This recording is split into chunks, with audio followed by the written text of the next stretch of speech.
পাহাড়ের ডান দিকে ঝর্ণার বাঁয় আমাদের বাড়ি ছিল ছোট্ট এক গাঁয়ে। শহরের থেকে দূরে গুটি কয়েক ঘর, আসতো ডাকের চিঠি 1 মাস পর।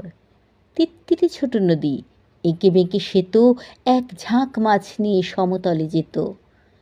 আমাদের পাঠশালা উঁচু সবচেয়ে, উঠতাম পাহাড়ের ধাপ পেয়ে বেয়ে।